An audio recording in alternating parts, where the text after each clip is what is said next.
South ગુજરાતમાં પ્રોહિબિશનની પ્રવૃત્તિ કરતા અને સિન્ડિકેટેડ ક્રાઇમ ઓર્ગેનાઇઝેશન બનાવી અને દારૂની ગેરકાયદેસર પ્રવૃત્તિ કરતા 6 ઇસમો વિરુદ્ધ વલસાડ પોલીસ દ્વારા ગુસ્સી ટોકની અંદર કાર્યવાહી કરવામાં આવી છે અને ગુનો દાખલ કરવામાં આવ્યો છે. આ 6 આરોપી જે છે એના નામ તમને આપીએ તો નિલેશ વિરેન્દ્રસિંહ ઠાકુર, કિરણ બાબુભાઈ પટેલ, ભાવેશ ઠાકોરભાઈ પટેલ, સોહન ઉર્ફે સન્ની કિશોરભાઈ પટેલ, કેયુર રોહિત ભંડારી અને પિન્ટુ પરસોત્તમ ઘોડિયા પટેલ, આ 6 આરોપી વિરુદ્ધ ગુસ્સી ટોક હેઠળ ગુનો નોંધવામાં આવેલ છે અને તે પૈકી 2 આરોપી નિલેશ અને કિરણ બંનેને અટક કરવામાં આવી છે અને એમને નામદાર કોર્ટમાં રજૂ કરી અને 5 તારીખ સવારે 11 વાગ્યા સુધીના રિમાન્ડ લેવામાં આવેલ છે અને હાલ એમને ઇન્વેસ્ટિગેશન ચાલુ છે. આ પ્રકારની જે કલમ છે ક્યારે લગાવવામાં હોય છે અને વલસાડ જિલ્લામાં અગાઉ કઈ લગાવી શકે છે?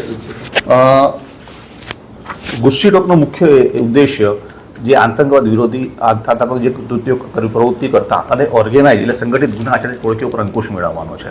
આ જે ટોળકી હતી એ પોતે પોતાના સાગરીતો મારફતે ગુજરાત બહારથી ગેરકાયદેસર રીતે IMFL મેળવી અને ગુજરાતની અંદર એનું વેચાણ અને ડિસ્ટ્રીબ્યુશન કરતા હતા અને પ્રોહિબિશનની પ્રવૃત્તિ કરતા હતા.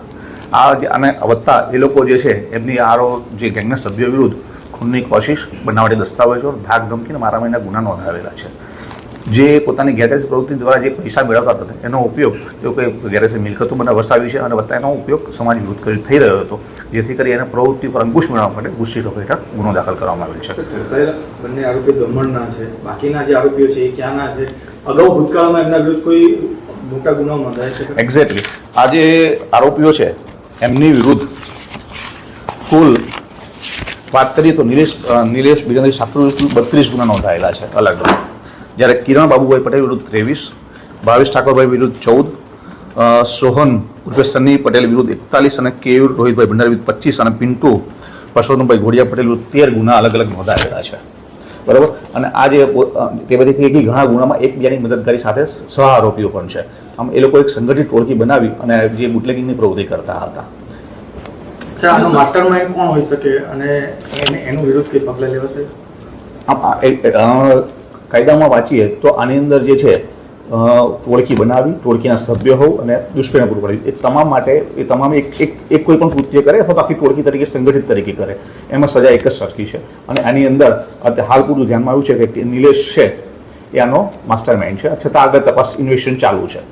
અને સર આ લોકો રોડ માર્ગ સિવાય બીજા કયા માર્ગે લઈ જતા હતા? એ બિલકુલ ઇન્વેસ્ટિગેશન અત્યારે ચાલુ છે.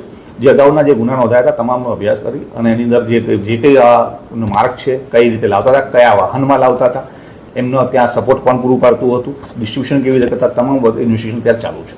દરિયાઈ માર્ગે પણ આ લોકો લઈ જવા? એ અત્યારે ઇન્વેસ્ટિગેશનનું ચાલુ છે. ઇન્વેસ્ટિગેશનમાં જે આવશે એ પ્રમાણે તમને આપશું માહિતી.